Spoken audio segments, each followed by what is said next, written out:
onshore, on va dire, et de haute technologie. Et donc, il va vous présenter en fait ce qu'il peut et ce qu'il a fait. Et donc, avant, il a gagné ces deux victoires, il les a eues avec Oracle. Et donc, maintenant, je suis obligé de changer mon fond d'écran parce qu'il est passé chez Quantum Racing America's Cup. Donc, Dimitri, on te laisse la parole pour nous présenter tes exploits. Merci beaucoup. Bon, merci. Ça s'est fini par une défaite quand même la dernière fois, donc il n'y a pas que des exploits. Mais en tout cas, c'est vraiment avec joie que je reviens ici après 20 ans où je n'avais pas franchi les portes de la faculté et en fait pas grand chose a changé finalement, si ce n'est que, comme disait quelqu'un tout à l'heure, on a pris quelques cheveux blancs. Mais bon, déjà tout ce que j'ai vu là c'est extraordinaire et vous êtes déjà à un niveau bien supérieur à ce que nous on était dans ce que vous êtes capable de faire et ça fait vraiment chaud au cœur. Alors ben oui, comme le disait Loïc, je vais vous faire une petite bio et puis je vais aller au travers de ce que moi je fais dans mon travail de tous les jours. Je vais vous expliquer un peu ce que c'est que cette Coupe de l'Amérique brièvement, je vais essayer de ne pas m'étaler trop. Et puis je ferai des parallèles avec ce que vous faites vous tous les jours, avec ce que moi je fais tous les jours. Et vous verrez que vous avez un enseignement qui est complètement adapté au milieu du travail, vous allez le voir. Donc effectivement, diplômé en 98, dans le milieu de la Coupe de l'Amérique, j'y suis rentré par le biais de la compétition au départ. Mais en fait, il y avait une demande de double compétence à cette époque-là. Et donc, grâce aussi à l'IUP Génie Méca, ce qui était l'IUP à l'époque, donc le Master d'Engineering, j'ai pu rentrer dans cette équipe française à l'époque pour 2000 et 2003. Et puis ensuite, les 14 années suivantes, je les ai fait dans une équipe américaine qui s'appelait Oracle Racing ou Oracle Team USA. Et dans ces 14 années, effectivement, on a fini au bout d'un certain temps par gagner 2 fois. La dernière étant aux Bermudes et ça a été un échec puisque c'est l'équipe de Nouvelle-Zélande qui a gagné.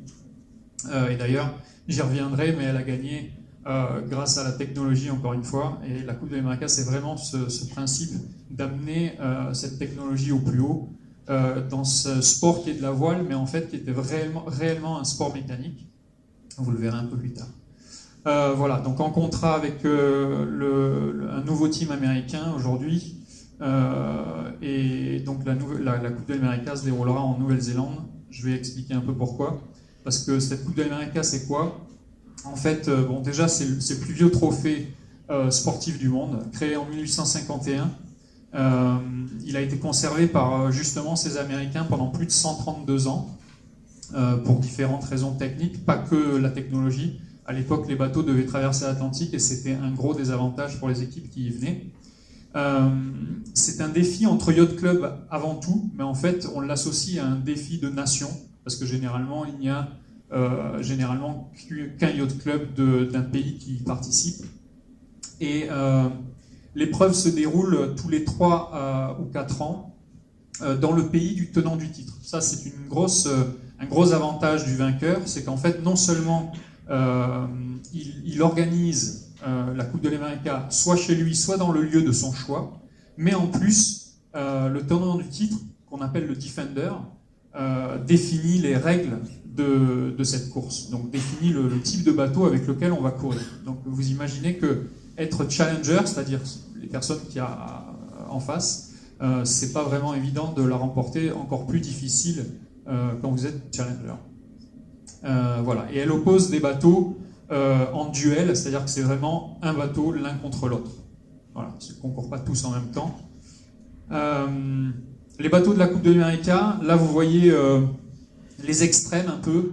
Le premier bateau de la Coupe de l'Amérique, c'était une goélette appelée America en fait, et c'est pour ça qu'elle s'appelle la Coupe de l'Amérique. Non, c'est pas du tout parce qu'elle était aux États-Unis. En premier lieu, elle a eu lieu autour de l'île de White en Angleterre et elle n'y est jamais revenue. Voilà, donc des bateaux divers et variés au fil des années. Et pour ceux qui l'auront peut-être suivi, voilà, des bateaux qui sont passés au multicoque. et on va revenir au monocoque. Je vous laisse découvrir un peu la taille de ces bateaux, juste pour vous donner en 2010, ça a été un peu un extrême, avec, pour comparaison avec un Boeing 747 ou un Airbus A380, la taille de cette aile faisait 70 mètres de haut, et donc c'était évidemment un projet et un défi technologique. Voilà. Je vous laisse voir un peu quelques images de ces bateaux qui datent de 2013, ceux-là. Imagine if these guys lost from here. What an upset that would be. That'd be one hell of a story. That'd be one hell of a comeback. That's my motivation.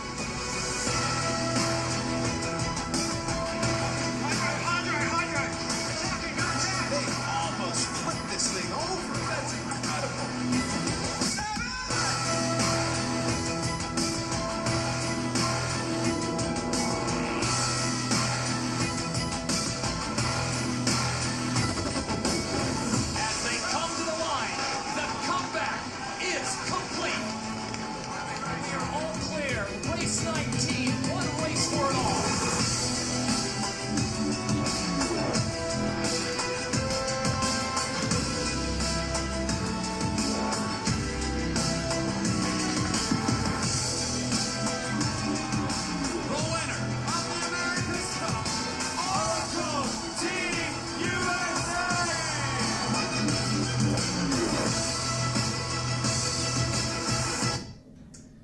Alors, ces bateaux, en 2017, ils ont un peu diminué de taille. La technologie en était pas moindre.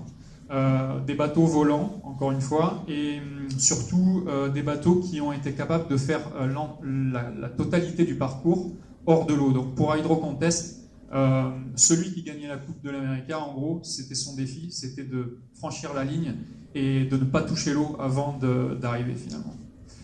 Donc voilà quelques images pour vous montrer un peu ce que ça donnait, même dans les virements, donc les rotations si vous voulez, ou les manœuvres.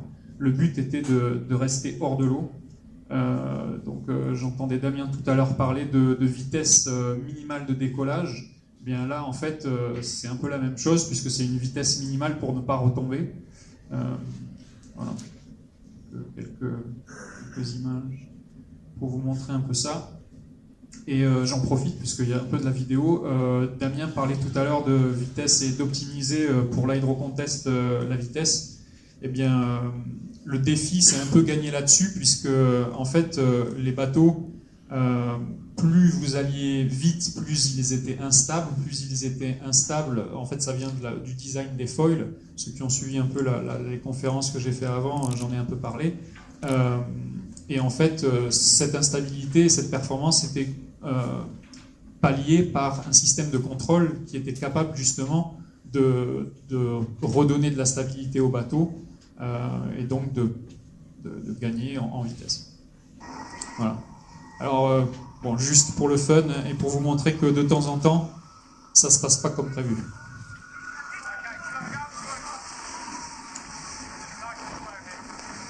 Voilà, et rapidement pour finir donc avec la Coupe de l'Amérique et ce que c'est. Après, je me lancerai dans le parallèle avec vos études. C'est la prochaine, donc se passera, comme je le disais, en Nouvelle-Zélande. Donc c'est un peu éloigné d'ici, un très beau pays, et je vous conseille vivement d'y aller si vous ne connaissez pas. Donc ça sera un monocoque, on repasse à un bateau à une seule coque. Mais le but sera quand même de les faire voler. Pour ceux qui connaissent un peu, généralement ces bateaux-là ont une quille. Donc ceux qui connaissent un peu le projet Otio Bastide, avec lequel vous avez un partenariat avec le Master d'Engineering, ces bateaux ont une quille. Ceux-là n'en auront pas et devront être autostables et pour autant voler. Voilà. Donc voilà ce que ça donnera. Voilà les challenges qui... Donc je penserai à Hydro Contest, puisque les challenges seront un peu similaires.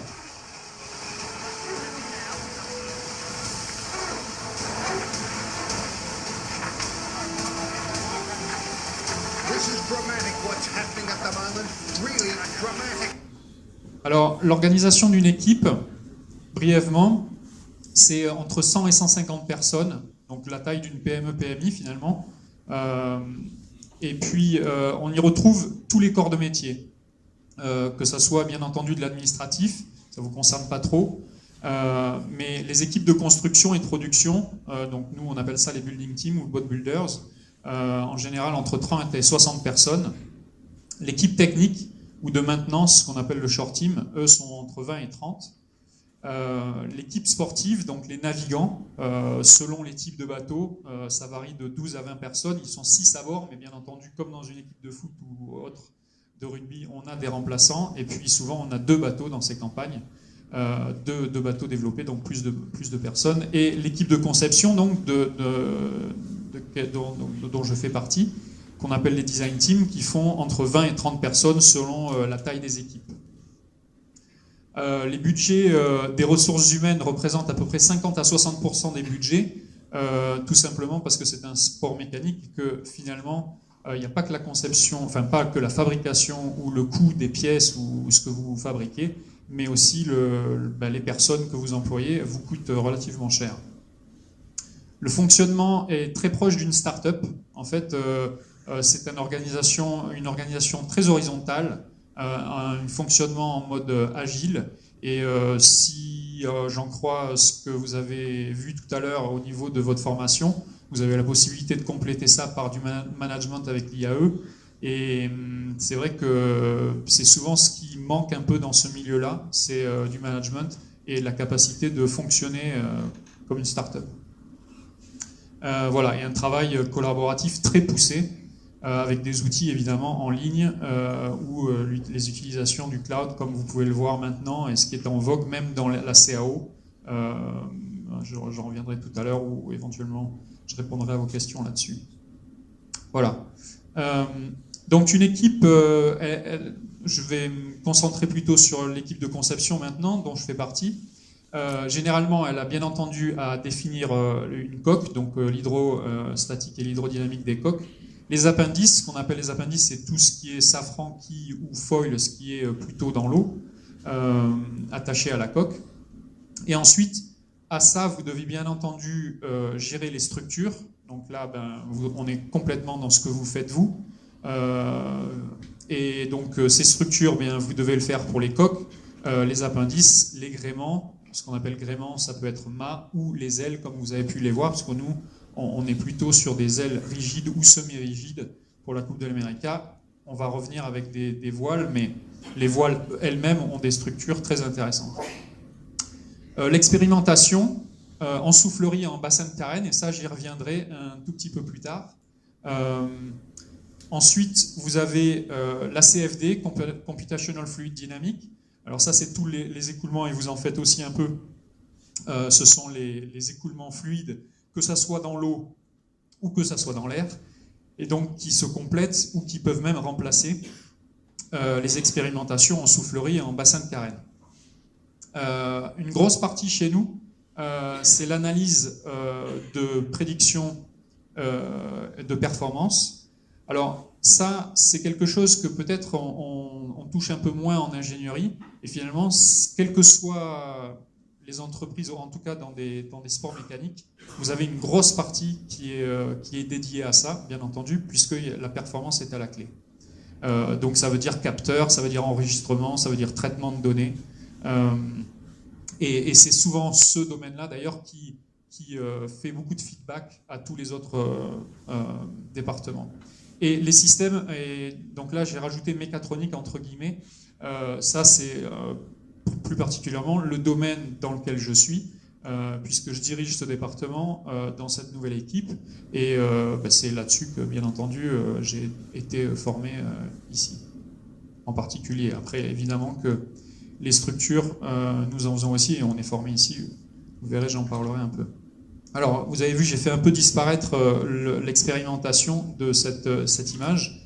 Ça tend à disparaître, spécialement ce qui est expérimentation en bassin de carène et en soufflerie.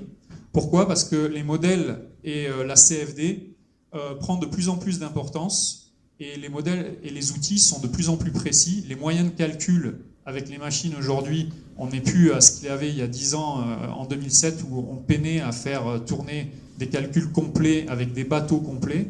Vous le verrez dans des vidéos un peu plus tard.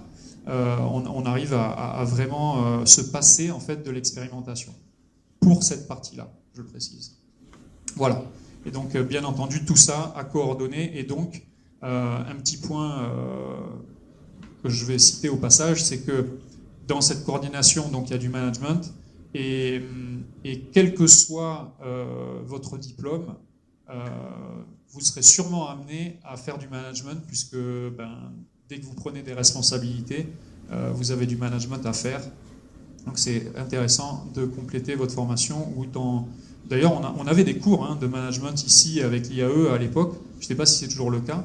Ouais. Ah, d'accord. Bon. Voilà. Alors bien entendu, dans toute cette boucle de conception, nous faisons les tests sur l'eau aussi. Et la perception joue un grand rôle puisque les navigants nous font un retour, un peu comme un pilote de Formule 1 qui va retourner voir ses ingénieurs. On a un peu le même fonctionnement avec les débriefings après chaque navigation. Voilà, donc système et structure. Je vais me concentrer sur ces deux éléments maintenant puisque c'est vraiment les deux points sur lesquels qu'il y a le plus de choses communes entre vous et moi. Et donc, je vais vous parler de ces liens. Alors, la mécanique du solide, vous en faites, et vous faites de la mécanique des fluides, avec toutes la mécanique et les mathématiques, et la physique associées. Eh bien, nous, on ne s'en passe pas non plus. Les équilibres des forces, les moments, les équations, si vous pensez que c'est difficile, on fait exactement la même chose. C'est une grosse partie de ce qu'on fait chez nous. Tout ce qui peut être aéro ou hydrodynamique, évidemment, vous l'avez compris, ça en prend une grande partie. Je ne vais pas vous faire un cours ce soir, vous inquiétez pas. On partagera cette présentation comme on l'a fait avec les autres. Vous pourrez aller voir un peu en détail ce qu'il y avait dedans, mais voilà, c'était juste pour vous montrer ça. Et puis, bien entendu, la conception.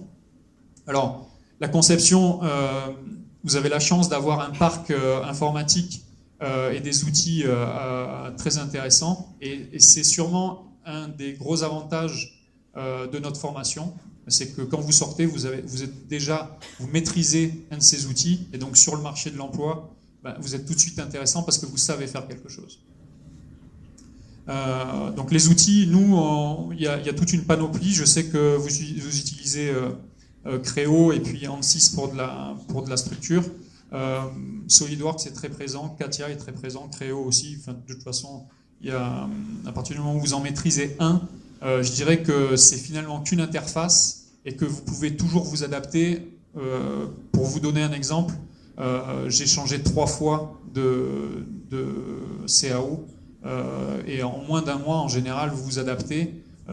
Encore une fois, c'est qu'une interface. Vous comprenez le fonctionnement et vous vous adaptez et vous arrivez à fonctionner dans votre équipe ou votre entreprise avec celle qu'elle a. Donc, la conclusion de ça, c'est quoi? C'est que quand vous voyez des offres d'emploi où on vous dit qu'il faut maîtriser tel ou tel logiciel, ne vous arrêtez pas à ça et allez voir ces gens-là en leur disant oui, bon, c'est qu'une interface et en moins d'un mois, je serai capable de faire la même chose que ce que je peux faire avec SolidWorks ou avec Creo à l'heure actuelle.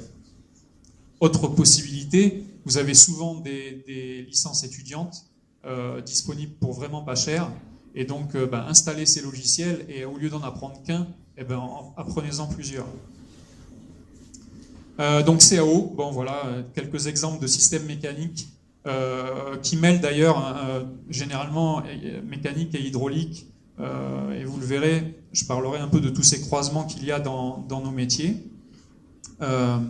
Voilà, donc quelques exemples pour vous montrer les systèmes. Alors ça, c'est des systèmes qui étaient dans l'aile pour pouvoir piloter tout ce qui est volé, un peu comme dans un avion, avec de l'hydraulique et des valves en bas, histoire de descendre le centre de gravité.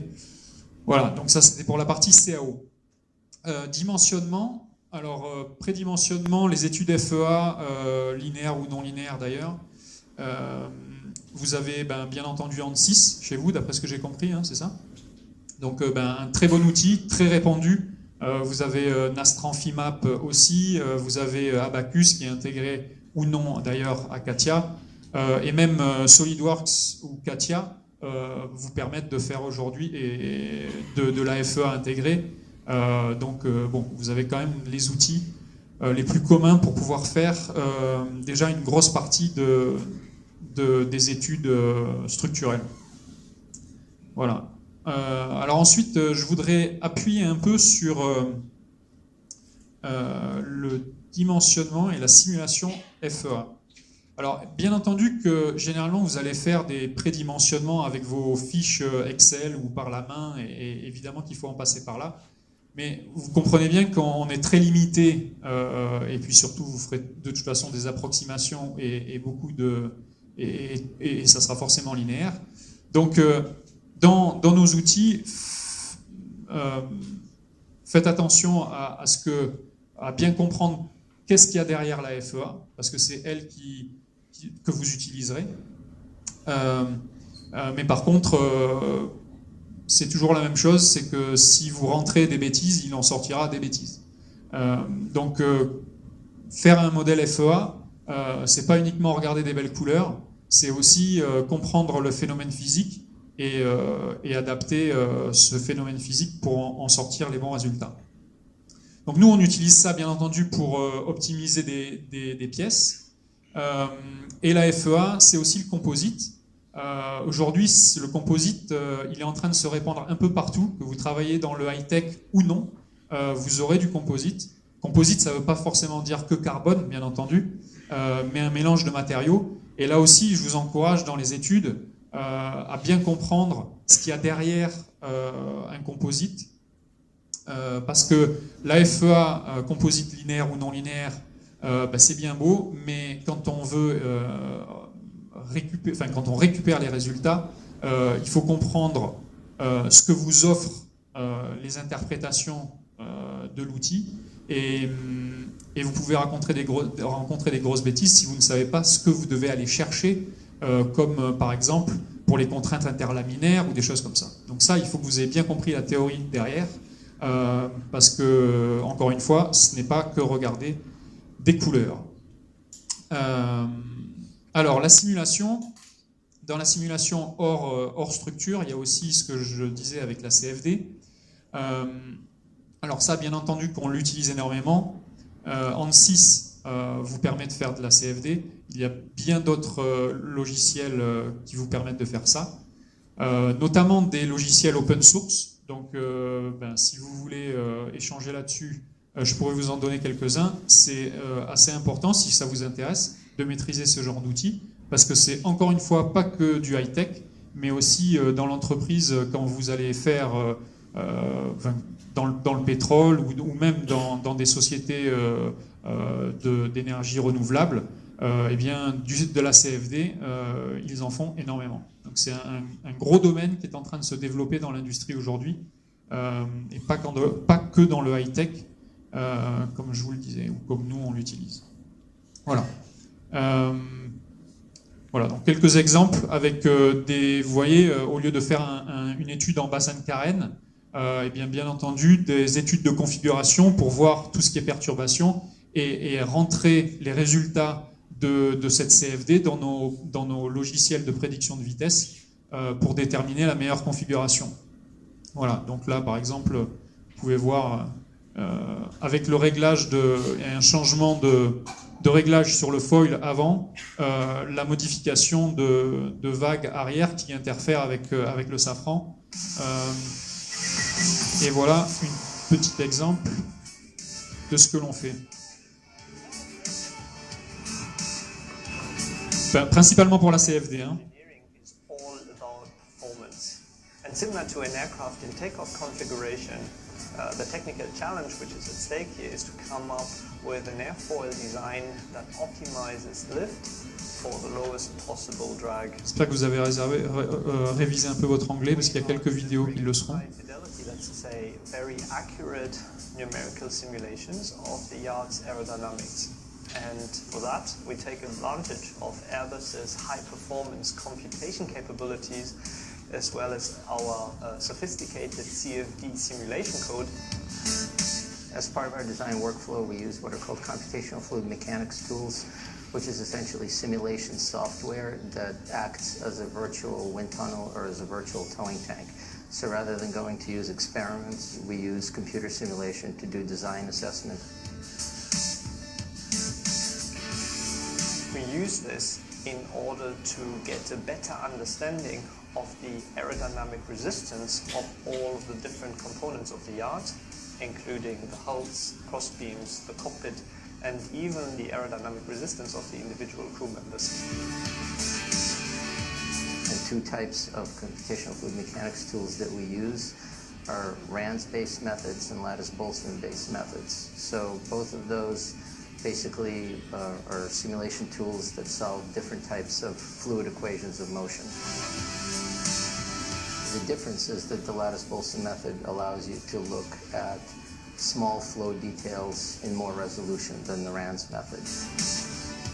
The representation leads to an improved sailing simulator as well as a better understanding of the complex flow features that determine and translate into the design. Such flow features include wakes, vortices, turbulence, as well as areas of flow separation. Eventually, all of those insights are being taken into account for optimizing the design and for improving the performance.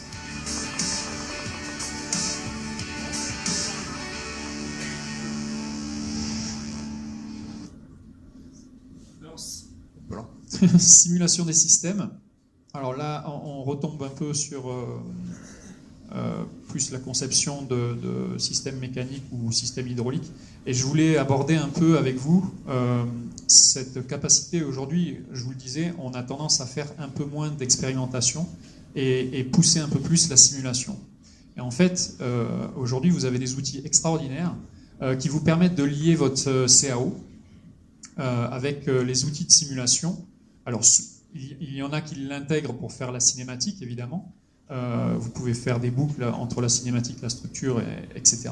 Mais un outil que l'ingénieur aujourd'hui doit maîtriser, c'est MATLAB. MATLAB avec Simulink, Simscape, c'est des modules qui vous permettent de faire exactement ce qu'est la mécatronique aujourd'hui, c'est-à-dire intégrer tous ces domaines dans un seul outil et permettre de simuler des choses et d'obtenir des résultats avant de passer éventuellement à l'expérimentation ou à votre phase de prototype. Donc voilà, je ne sais pas si on en a parlé un peu avec Loïc justement, et c'est quelque chose que vous pouvez aussi faire par vous-même en achetant une licence étudiante qui est vraiment pas très chère et pratiquer, utiliser ça lors de vos projets ou lors de vos stages. Voilà, donc ça, c'est pas du tout la coupe, hein, mais c'était juste pour vous montrer un peu un modèle que je peux vous montrer et qui est relativement simple. Voilà. Alors, je parlais de mécatronique. Ça, c'est vraiment quelque chose qui est en grand boom dans le milieu industriel, mais aussi le milieu de la compétition, chez nous, au niveau high-tech. Et aujourd'hui, un système de contrôle, vous ne le concevez plus en abordant que le côté mécanique ou le côté hydraulique. Vous allez le regarder dans son ensemble. Et tous les domaines, que ce soit du microcontrôleur, capteur, la modélisation des systèmes et la simulation, forment un tout, et c'est la manière d'aborder ces modèles, donc, résumés par ce mot de mécatronique. Je rajoute une dimension à ça, pour la mécatronique, c'est que chez nous, ce qui est très important, parce que finalement les cycles de conception sont relativement courts, c'est que au-delà de la mécatronique, l'importance, c'est aussi ce qu'on appelle chez nous la cross-fertilisation, ou le transfert de technologie entre les différents domaines. Et donc entre l'automotive, l'aérospace, tout ce qui peut être matériaux, ou la défense, le médical, tout peut être intéressant à croiser, et c'est par ce croisement qu'on arrive à trouver des solutions. Donc c'est pas parce que vous êtes généraliste que finalement c'est un désavantage, au contraire, vous pouvez le transformer en avantage parce que vous savez croiser toutes ces compétences. Voilà, donc la cross-fertilisation. Voilà. Alors après, les tests et bandes d'essai ont évidemment une grande importance dans tout ce qui est conception. Parce que vous allez pouvoir valider des éléments, certes que vous aurez sûrement conçus et testés avec le simulateur, mais certaines choses pour des phénomènes de fatigue, des phénomènes vibratoires ou des phénomènes tout simplement de rupture sont parfois très intéressantes, ou pour la fiabilité de vos systèmes sont très intéressantes à tester sur un banc d'essai. Donc nous, évidemment, qu'on fait ce domaine, qu'on teste ces domaines-là, et on a ce que l'on appelle des Iron Bird ou des bancs d'essai. En fait, on transforme un peu ces plateformes que sont nos bateaux par une plateforme à terre qui n'en est qu'une représentation simplifiée, mais qui nous permet de valider énormément de choses. On n'est pas obligé d'aller jusque-là, on peut très bien évidemment avoir une simplification un peu plus poussée, mais finalement qui continue à vous permettre de tester un maximum de choses. Que ça soit pour, comme je l'expliquais un peu, faire du troubleshooting ou tester la robustesse de vos systèmes, ou juste tout simplement mettre au point et pouvoir, comme vous le faites avec vos imprimantes 3D, toucher du doigt ce que vous avez conçu. C'est un peu aussi le but du banc d'essai. Voilà, donc chez nous, ces bancs d'essai se résument à ce que vous avez vu, l'Iron Bird, ou des bancs d'essai indépendants comme celui-ci, pour arriver finalement au produit final comme une aile rigide, ou une aile semi-souple, et faire ces tests grandeur nature avant d'aller sur l'eau, ce qui nous permet de simplement gagner du temps et être fiable, optimiser nos systèmes et permettre de ne pas perdre ce temps précieux qui est sur l'eau pour l'entraînement. Voilà. Alors, je parlais mécatronique, ça va intéresser Damien pour l'hydrocontest et j'espère d'autres. Mécatronique, typiquement, c'est le système qui a fait gagner la Coupe de l'Amérique aux Kiwis, aux Néo-Zélandais la fois dernière. On avait quelque chose de similaire, mais il nous manquait une petite partie qui était ce qu'on appelle l'autopilote. En fait, cet autopilote, c'est quoi? C'est bien entendu des capteurs, accéléromètres et puis capteurs d'altitude ultrasoniques qui vous permettent en ayant une loi mathématique d'équilibre du bateau, faire en sorte de vous dire quelle est la position idéale du foil, c'est-à-dire la partie qui est ici, pour le piloter, et l'humain l'utilise, puisque nous, on n'a pas le droit d'avoir un ordinateur qui nous pilote automatiquement les foils. Chose que je pense à l'hydrocontest, vous avez le droit de faire. Donc c'est encore mieux, puisque vous supprimez le facteur humain. Voilà, donc nous, l'action humaine intervenait quand même en suivant cette cible, et elle modifiait bien entendu un système mécanique qui était hydraulique et mécanique à la fois, pour modifier la position du foil. Et une fois que cette modification était faite, vous obtenez un autre équilibre. Votre bateau se rééquilibre en fonction des forces, et ce nouvel état re-rentre dans la machine et est recalculé pour vous donner une autre position cible. Voilà, donc la boucle est bouclée, et je vais vous montrer un peu ce que nous faisions au niveau des systèmes.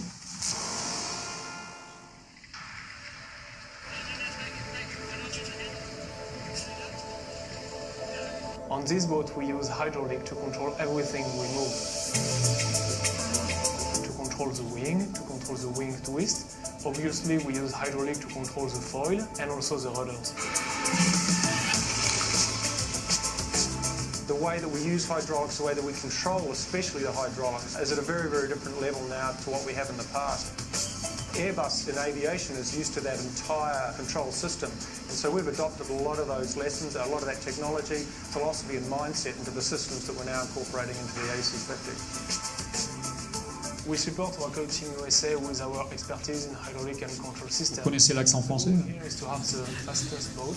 To do that, at some point you have to reduce your stability margin to keep the speed going up. If you don't have an accurate control system, you can't maintain a stable flight. Also, their approach to testing is on a different level to us as well. They've really pushed a program and a protocol where we thoroughly test not only components but isolated systems before they go on the boat. Instead of testing hydraulic valve, new control system on the water, we test a lot here on our dedicated test bench, and we set everything on the test bench. So when it's ready to go, we put it on the boat, we do the final adjustment, and then we go sailing with the best we can have. Through the simulation and data analysis, the guys have been able to minimize the response time of that system, being able to fly more accurately and push, therefore, the design of our boards.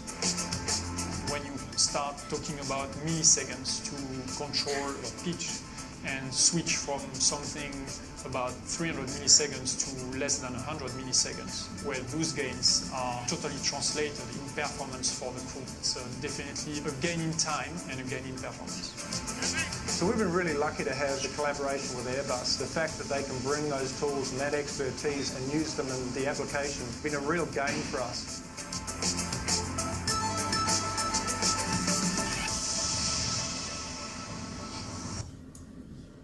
Voilà, alors après, je vais vous parler un peu de la production, parce que c'est une des branches de l'enseignement que vous avez ici. Et l'additive manufacturing avec l'impression 3D, vous avez une chance inouïe, c'est le parc de machines que vous avez là. Faut imaginer que déjà nous, on ne le connaissait même pas. Donc bon, vous voyez la différence. Et puis surtout pour mener à bien vos projets et surtout comprendre un peu qu'est-ce que l'on peut faire avec ce moyen de production qui va se répandre bien entendu partout, petit à petit. Voilà, donc nous, bien entendu qu'on utilisait ce procédé. Et ce procédé, il en est qu'au début, puisque aujourd'hui on commence d'ailleurs déjà à pouvoir imprimer du composite. Donc évidemment que ça va nous intéresser de plus en plus. Ensuite, vous avez l'usinage. Vous imaginez bien que des centres d'usinage pour faire toutes les pièces, certaines que vous avez vues, nous en avons. Fabrication, bien comprendre tout ce qui est soudage, injection, fonderie, infusion et toute la panoplie. Vous avez cet enseignement, la même chose. On utilise tout ça, pas tous les jours, mais en tout cas on en utilise aussi. Et pour le dimensionnement des soudures, eh bien, ça aussi on l'utilise. Le composite en production. Alors le composite, chez nous, c'est une très grande partie évidemment. Et il n'y a pas le côté uniquement que dimensionnement, structure, FEA, ce que je veux dire. C'est qu'il y a aussi le côté production du composite. Et aujourd'hui, on le voit dans les bateaux, on le voit dans les avions, mais on le voit aussi dans l'automobile. Et comme je le disais, c'est quelque chose qui va se répandre un peu partout. Donc c'est très intéressant de maîtriser la manière dont peut être produit le composite, parce que c'est vraiment très particulier par rapport à quelque chose que vous usinez, où vous allez pouvoir envoyer des fichiers et des plans. Le composite, il y a une grosse partie encore qui est manuelle, pour certains, et même la partie mécanique demande une documentation particulière. Voilà. Voilà pour le composite. Et ensuite, je voulais vous parler de l'interface humaine. Alors, chez nous, grosse interface humaine puisqu'il y a des navigants, évidemment. Savoir faire un bilan d'énergie, bien, c'est ce qui a fait gagner aussi l'équipe néo-zélandaise la fois dernière, aux Bermudes cette année. C'est que tout simplement, ils ont choisi de mettre des vélos à la place des colonnes de winch. Et toutes les équipes l'avaient étudié.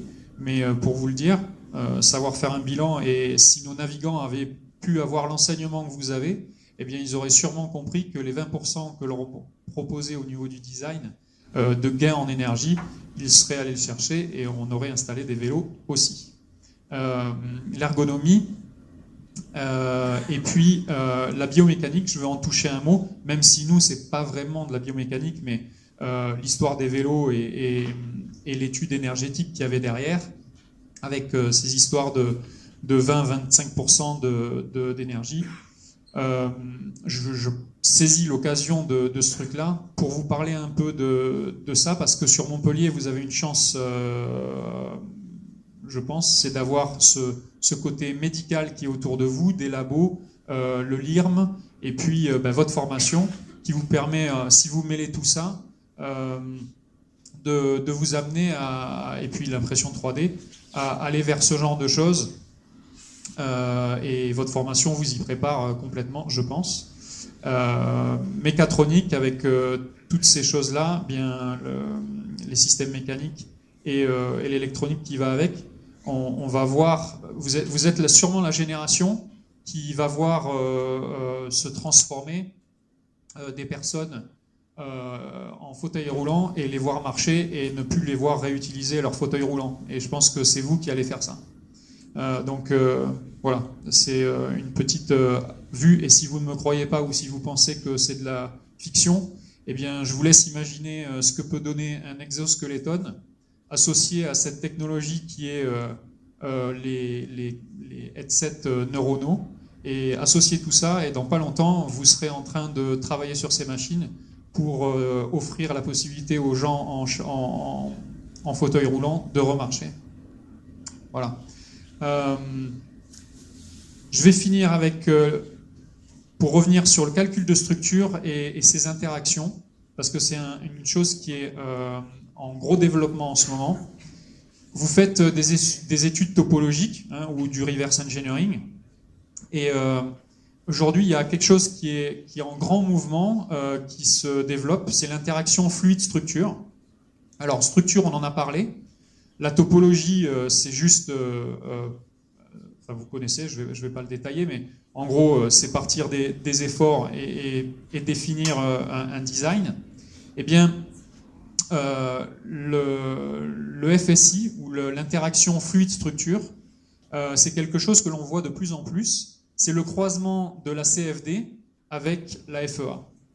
Et donc, chez nous, c'était la même chose. On définit une géométrie. Une fois que vous avez défini cette géométrie, bien entendu, vous faites de la CFD, vous faites des écoulements. Vous en déterminez, vous en obtenez les efforts et vous en déduisez une structure. Cette structure, il va y avoir une certaine déformation et donc va commencer une boucle de conception qui est, une fois obtenue la déformée, faire rentrer ceci encore une fois au niveau de la CFD, et une fois que vous avez fait une boucle avec votre CFD, remontez sur la structure et vous avez ce que l'on appelle aujourd'hui la FSI. Et ça, c'est en gros développement, en tout cas dans tout ce qui est high-tech. Voilà. Une petite vidéo sur la structure et j'ai bientôt fini.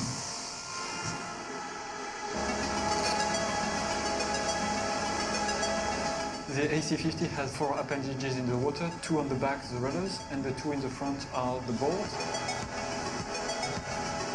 These boards are a key element for the boat. They are helping the boat not to slide sideways with the force in the sails, but also they are lifting the boat out of the water to get rid of all the drag of the hulls. This board sees a tremendous amount of load, which is around lifting the weight of the boat, which is around 2.5 tons. And as they are the only elements in the water, then we try to make them as thin as possible to reduce the drag of the boat and the performance of the boat in general. But this is then the compromise for us in defining the structure of the boat, which is made of very high performance composite, carbon composite all along the board. And we want to have a good compromise between the strengths of the boat, because we want to sustain all the load and resist the race and more, but also being at the limit to be the most efficient as possible in the water.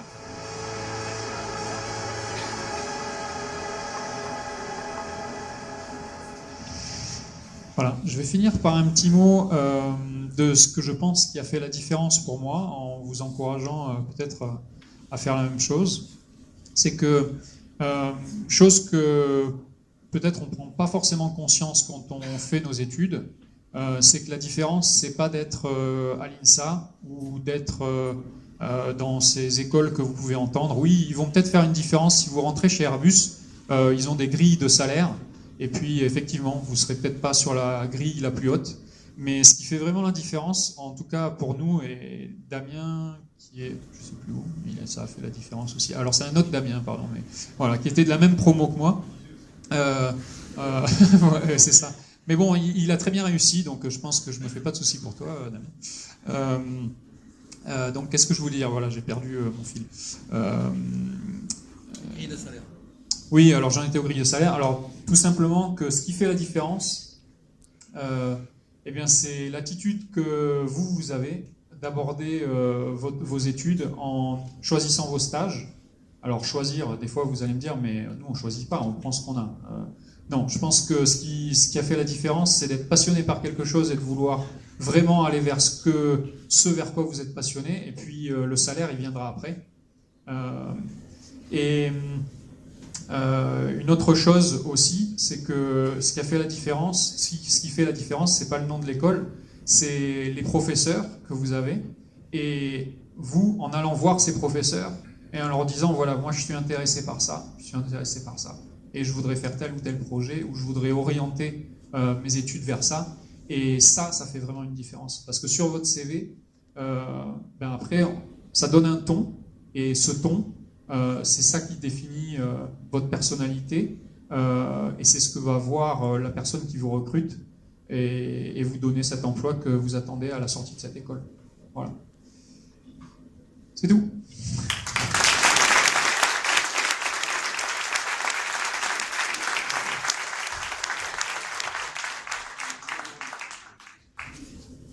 Il y en a même deux, un pour chacun. Est-ce que, donc Dimitri, merci encore pour cette deuxième conférence. Moi, j'en ai écouté deux avec plaisir, l'une et l'autre. Est-ce que vous avez des questions à poser à Dimitri ou des... Voilà. Parce que si vous n'en avez pas, il m'en reste encore plein, moi.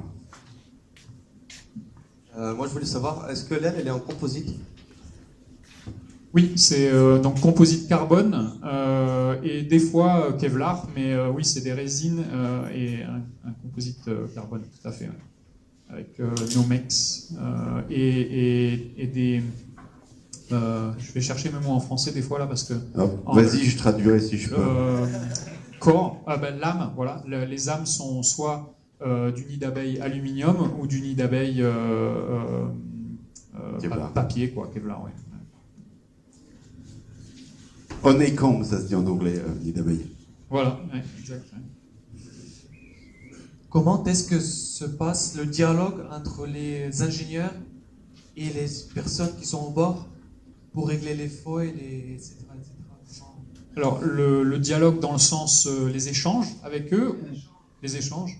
Donc, au retour de navigation, on a comme une petite salle de contrôle, si vous voulez, où on pourra revoir non seulement les vidéos qui sont couplées et synchronisées avec les datas de la journée, en général, vous avez un débriefing journalier où on échange avec ces personnes.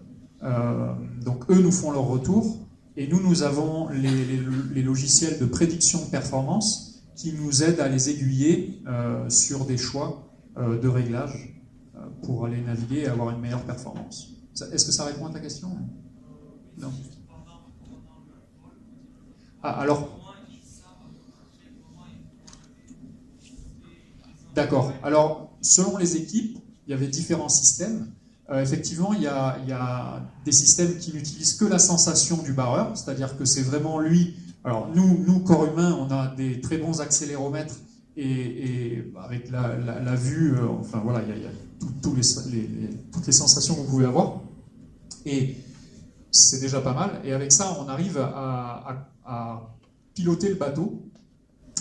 Mais sinon, après, c'est ce que j'expliquais avec le système de contrôle qui, lui, utilise des capteurs et l'équilibre est calculé par l'ordinateur. Ensuite, c'est illégal pour nous de demander à l'ordinateur de piloter directement le foil, chose que vous pouvez faire sur votre concours. Mais par contre, l'humain peut suivre une cible qui est indiquée sur un écran. Et en suivant cette cible, en fait, il ne fait que reproduire ce que calcule l'ordinateur. Voilà. J'ai répondu à ta question ? Non, mais j'en ai une d'abord. Merci Dimitri pour ce super exposé. J'avais juste un petit complément à faire pour les L3, parce que FEA, je ne sais pas si vous savez ce que c'est, mais c'est Finite Element Analysis. Donc vous allez voir ça l'année prochaine, si tout va bien, par cet illustre professeur qui est à côté de moi, qui est Loïc Daridon. Donc voilà, donc c'est effectivement essentiel. Pour les M1 qui ont commencé déjà à le voir, je vous encourage à bien travailler ça. Donc ça, c'était les compléments. Et j'avais une autre question, c'était, bon, moi je savais que les Néo-Zélandais, ils étaient pas mauvais au rugby. Je vois qu'ils sont pas mauvais à la voile aussi. Et j'aurais aimé savoir pourquoi, parce que c'est assez éloigné quand même le rugby de la voile. Est-ce que c'est une question d'argent? Est-ce que c'est une question de formation? Est-ce que voilà? Non, alors en fait, effectivement, ils sont très connus pour le rugby, mais je vais vous apprendre quelque chose. Le deuxième sport national en France, c'est sûrement le rugby aussi, le premier le foot ou je sais pas quoi. Le deuxième sport national en Nouvelle-Zélande, c'est la voile. Donc un gros vivier évidemment, des personnes très motivées et donc des études qui vont avec, mais en fait je veux aussi vous dire quelque chose, c'est que ils ont gagné effectivement, mais c'est avec Guillaume Verdier qui est en fait un architecte et calcul de structure français. Donc voilà. Donc finalement quelque part, et c'est bien lui qui a fait la différence puisque c'est lui qui designait les foils chez eux. Donc dans la culture française est très répandue dans ces équipes parce que dans le milieu de la voile on est très innovateur aussi.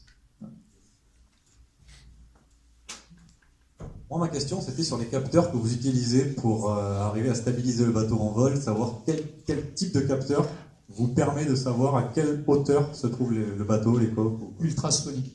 Les ultrasons? Ouais. Parce que nous, justement, on essaie en fait de trouver le bon capteur qui nous permettrait de dire on est à telle hauteur et on veut rester à telle hauteur. Ouais.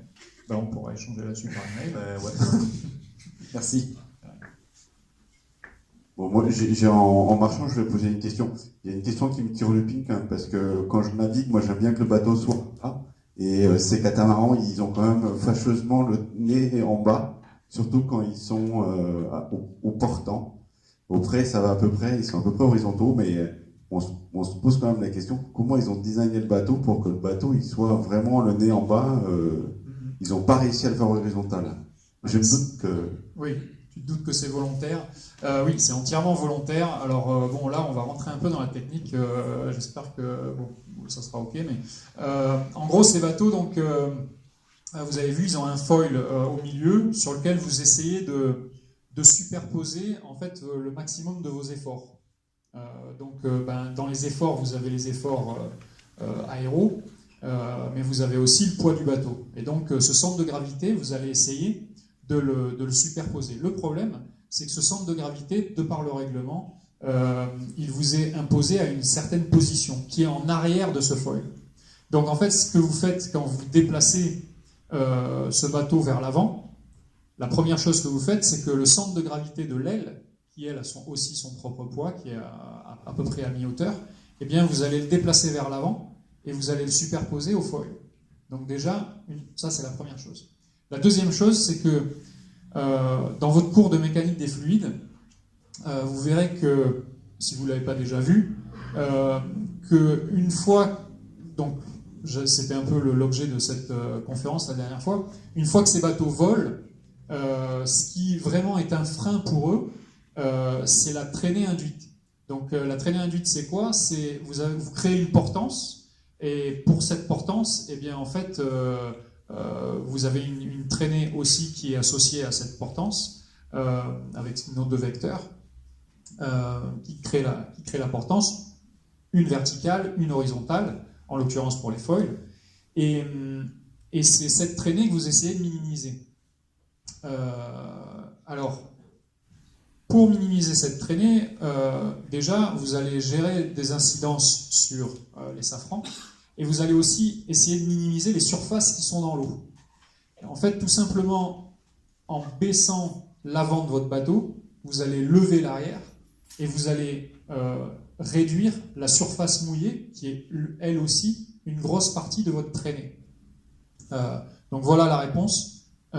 Superposer le centre de gravité sur le foil, Et la deuxième chose, minimiser la surface mouillée qui est dans l'eau. Donc on laisse une très petite surface dans l'eau, juste pour être capable de maîtriser le bateau en vol. Quand ça se passe mal, quand vous n'en avez pas laissé assez, eh bien vous voyez ce qui s'est passé tout à l'heure, la culbute et le bateau qui finit par-dessus tête. Merci. Oui. Donc ma question c'est, quand vous apportez une innovation sur le bateau, combien de temps vous passez entre la partie prototype et la partie série, si on peut dire ça, dans le domaine de la compétition? Alors, bien entendu, ça dépend du type de... Oui, tu n'avais pas fini ta question, peut-être. J'avais une autre question, c'est pour après. En termes de câblage, vous utilisez quoi comme type de câblage de connecteur? Est-ce que c'est aéronautique? Est-ce que c'est de la série plutôt automobile ou autre? Alors non, c'est entièrement aéronautique, et d'ailleurs, je pousserai même plus loin, c'est que c'est même aérospace, puisqu'on avait des partenariats avec Airbus, mais aussi Parker, qui est une grosse société américaine, qui a un domaine aérospace, et en fait, on fabrique nos câbles nous-mêmes. Alors, quand je dis on fabrique nos câbles nous-mêmes, c'est-à-dire qu'on choisit les tailles, mais toutes les longueurs, sont faites à l'unité, et pour minimiser le poids aussi. Donc en fait on dimensionne, après c'est pas mon domaine, mais on dimensionne ces câbles, et ils sont faits, on a un département électronique qui fabrique eux-mêmes leurs câbles. Et donc la première question c'était le delta entre le développement d'un objet et puis la mise en place sur le bateau. Oui, le temps. Alors donc tout dépend un peu de ce dont on parle. Pour un foil, c'est environ 3 mois. Entre le moment où on le design et le moment où il nous arrive dans les mains pour pouvoir le connecter sur le bateau. Entre-temps, il aura subi, bien entendu, les tests de structure. Mais si on parle de pièces mécaniques, ça c'est une grosse partie du high-tech et de la... Alors je pense que c'est la même chose en Formule 1, mais en tout cas dans la Coupe d'Amérique c'est le cas. C'est qu'on a une très très grosse réactivité, et pour quelque chose, donc vous l'avez vu, les cycles sont relativement courts. Pour un avion, on parle de 6 à 10 ans. Nous, pour vous donner un ordre d'idée, les bateaux que vous avez vus au début, qui sont des monocoques volants, aujourd'hui, ils n'existent pas. Nous allons avoir les règles, ce qui va définir un peu ce bateau fin mars 2018. Un an plus tard, ces bateaux auront été conçus, construits et seront testés en mars 2019. Donc voilà, pour le cycle complet d'un bateau. Maintenant, pour les pièces mécaniques, on peut réagir entre 1 semaine et 1 mois pour pouvoir avoir des pièces. Le but étant d'aller très très vite pour recevoir et tester et évoluer. En fait, cette course-là, elle se gagne sur la recherche et développement. Donc en fait, la seule chose que vous ne pouvez pas acheter, c'est le temps. Donc le but, c'est d'aller le plus vite possible, quoi. Bonjour.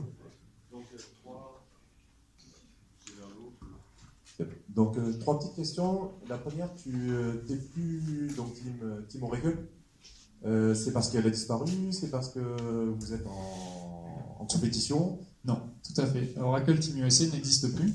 Elle était sponsorisée, ou en tout cas le mécène était Larry Ellison, 5e fortune mondiale. Il a fait plus de 17 ans dans la Coupe de l'Amérique. C'est toujours un peu le cas. On arrive à la fin d'un cycle. Cette personne-là a mis énormément d'argent dans cette passion. Il l'a gagné 2 fois. Voilà, il a fini par arrêter. Et maintenant, une nouvelle équipe américaine est née. Et du coup, elle est née avec le personnel et le matériel de...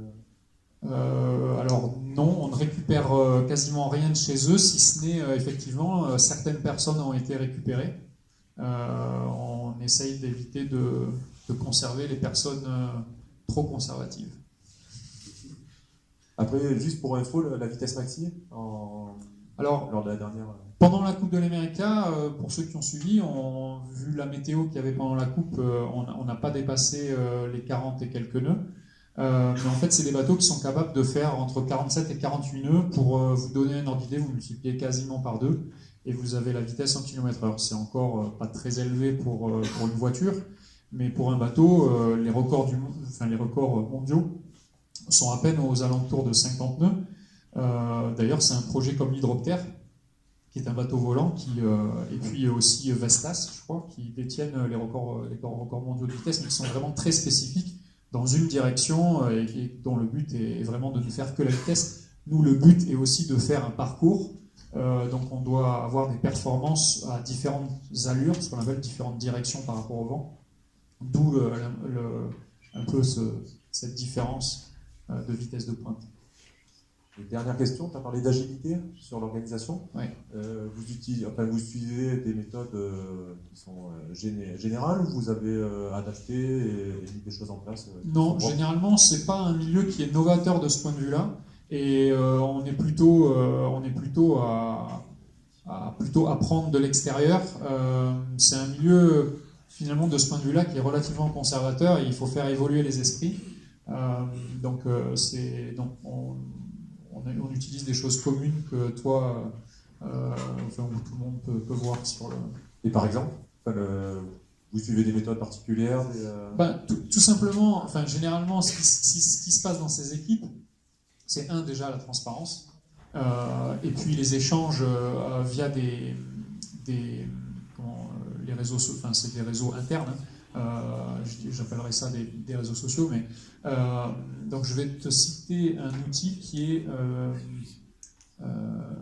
Bitrix 24. En fait, Bitrix 24, c'est quoi? C'est une plateforme qui nous permet d'échanger en temps réel toutes ces infos, d'avoir du collaboratif et de permettre déjà une équipe technique qui n'est pas forcément dans les mêmes lieux, parce qu'il faut bien se comprendre qu'on produit des fois en Nouvelle-Zélande ou aux États-Unis ou en Italie, voilà, on produit un peu des pièces dans le monde entier.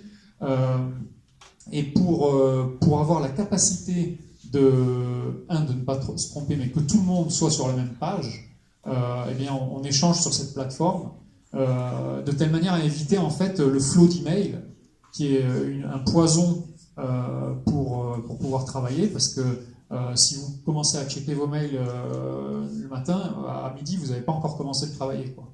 Donc cette plateforme, elle vous permet de filtrer et de récupérer exactement les informations qu'il vous faut. Voilà. Est-ce que ça répond à ta question? Oui, en partie. C'est un des éléments qu'on peut faire, c'est minimiser le flot d'emails et pouvoir utiliser ces plateformes-là. Ouais.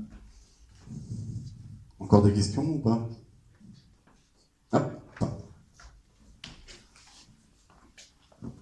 Bonjour. Bonjour. En fait, là, vous avez parlé de bateaux.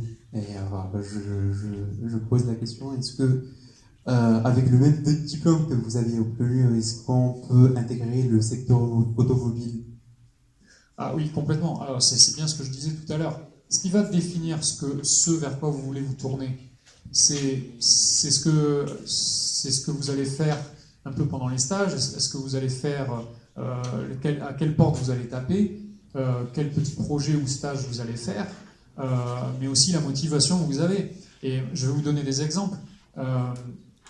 On a des gens qui frappent à notre porte. Alors, on prend très peu de stages. C'est quelque chose qui a, dans les 20 ans que j'ai fait dans la coupe, on a pris 2 stagiaires. Et c'est des mentalités aussi à faire évoluer.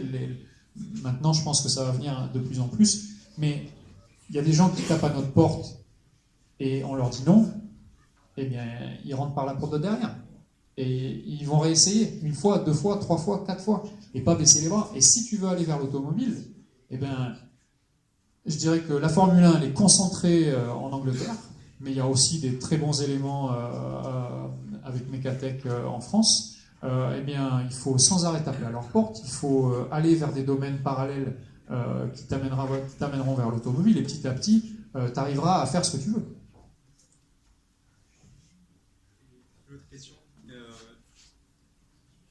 Et est-ce que vous avez suivi une formation juste après votre diplôme, genre une formation continue ou bien? Non, j'ai été happé par la Coupe de l'Amérique 2000 et donc j'ai dû, en fait, c'est ce que j'ai expliqué tout à l'heure, c'est que dès que j'ai eu fini mon diplôme, j'ai fait cette sélection française qui m'a amené à rentrer dans cette équipe.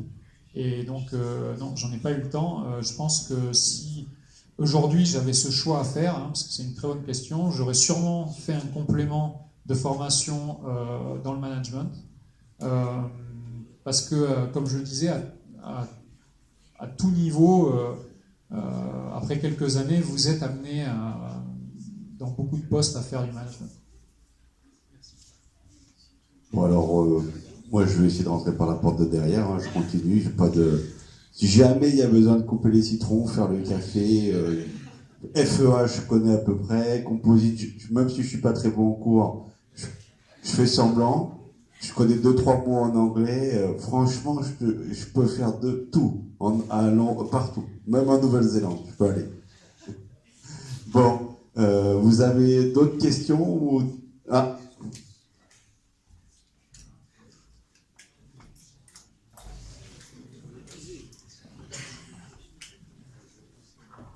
Moi j'avais une question par rapport au logiciel que vous utilisez. Est-ce que vous pensez que les logiciels que... Actuellement... D'accord. Est-ce que vous pensez que les logiciels vont remplacer l'expérimentation sur le terrain? Alors, pour partie, mais... Enfin, peut-être que je ne suis pas assez visionnaire, je ne pense pas complètement, non. Pour certains domaines, comme la CFD, elle a petit à petit remplacé chez nous la soufflerie et les bassins de carène, mais c'est surtout pour une histoire de coût. En fait, ces essais en bassin de carène et ces essais en soufflerie sont très coûteux. Et après, il y a un autre aspect, c'est que en fait, leur cycle de test est trop lent pour nous. En fait, le fait est qu'en CFD, vous allez pouvoir tester une centaine de configurations, alors que pendant ce temps-là, vous auriez testé une carène ou testé une aile en soufflerie. Donc, oui, pour cette partie-là, la CFD répond à une demande et aussi elle est beaucoup plus facilement abordable pour des sociétés. Même PME, PMI, elles peuvent avoir des logiciels de CFD. Par contre, et on le voit dans des personnes qui ont des PME, PMI ici dans les anciens élèves, le banc d'essai, je ne pense pas qu'on va pouvoir le remplacer complètement. Parce que la simulation, effectivement, elle est très très importante. Elle vous permet d'accélérer le processus de conception, de valider des choses en amont et de ne pas multiplier vos tests sur le banc d'essai, parce que ça aussi c'est coûteux. Mais le banc d'essai vous permet d'aborder des choses qui sont encore très difficiles à aborder sur un Simulink, un Simscape ou via MATLAB, ou de la cinématique dans vos logiciels. Par contre, dans 20 ans, c'est possible qu'on arrive à s'en passer. Hein. Et pour compléter ce que dit Dimitri, en fait, souvent, dans certaines écuries de Formule 1, ils font en début de saison des simulations éléments finis, moins computational fluid dynamics. En parallèle, ils font des essais avec des mesures et des capteurs, ce qui leur permet d'étalonner pour la saison le modèle élément fini ou fluide qu'ils ont. Et à partir de là, ils redéveloppent, mais en ayant en fait calé leur modèle, parce qu'il y a quand même pas mal de petits paramètres à régler pour faire du fluide proprement. Et ils arrivent à caler leur modèle avec des campagnes d'essai en faisant des mesures un peu précises sur les écoulements.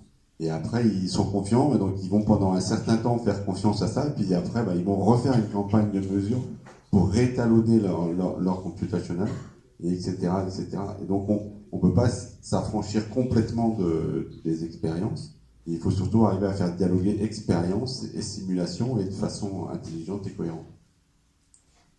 Nous aussi, hein, en début de campagne, par exemple, on fait une campagne de test sur les matériaux. Voilà, pour valider. Alors, tu pourrais me dire, ce matériau, vous pourriez le définir dans ANSYS, et puis faire du non-linéaire et voir exactement le point plastique et le point de rupture. Finalement, on valide nos outils en amont, et donc il y a quand même un test. Alors, je ne sais pas si on peut parler de banc d'essai, mais en tout cas, il y a des tests pour valider, comme le dit Loïc, sur différents éléments, et ça fait partie de... Enfin, pour moi, je le généralise dans les bancs d'essai. Et Damien, peut-être ici, qui est de Soream, la société Soream, basée à Marignane, pourra t'en dire plus. Une société comme lui fonctionne avec un banc d'essai aujourd'hui, il ne pourrait pas s'en passer, parce que les clients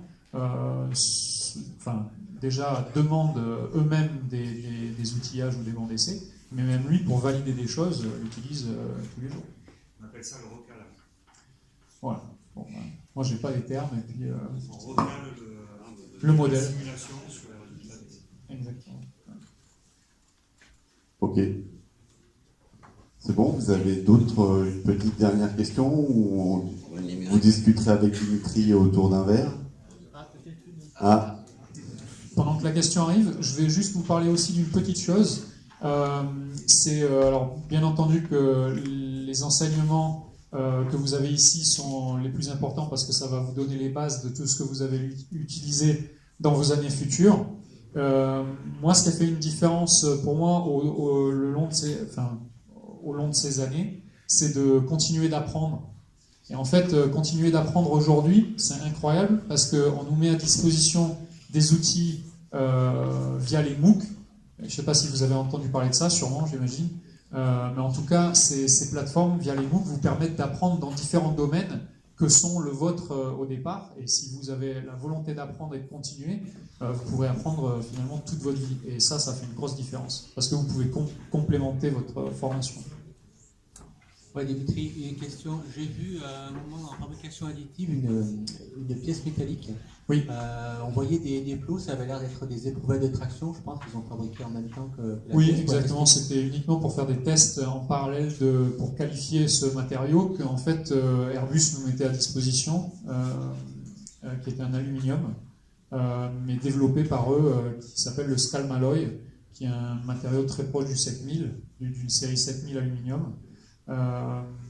Et voilà, donc en fait, effectivement, il y avait une position qui était pour l'impression, mais après, toutes les autres étaient des sortes d'éprouvettes pour test.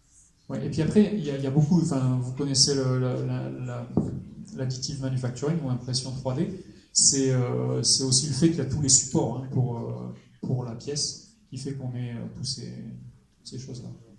Il y a beaucoup de pièces qui ont été utilisées en cru, qui ont servi pour la course en fabrication additive. Oui, bon après c'est pas la majorité parce qu'on est dans le début de l'utilisation de ces choses-là au niveau métal, puisqu'on peut imprimer aujourd'hui du titane si on en a envie, et nous c'est un des matériaux qu'on utilise le plus, d'un point de vue principalement parce que c'est ses propriétés mécaniques, mais aussi le fait il n'y a pas de corrosion dans notre milieu. Et ensuite, voilà, c'est surtout ce point-là. Et puis après, on a utilisé par contre beaucoup de pièces en plastique qui sont souvent des sortes de cales ou des sortes de bearings, comment on dit, roulement, voilà, ouais. Terrible. Pas grave. Ok, merci. Bon, Dimitri, merci beaucoup pour ta conférence et puis on va passer à la remise des diplômes. Merci beaucoup. Bon, merci à Dimitri.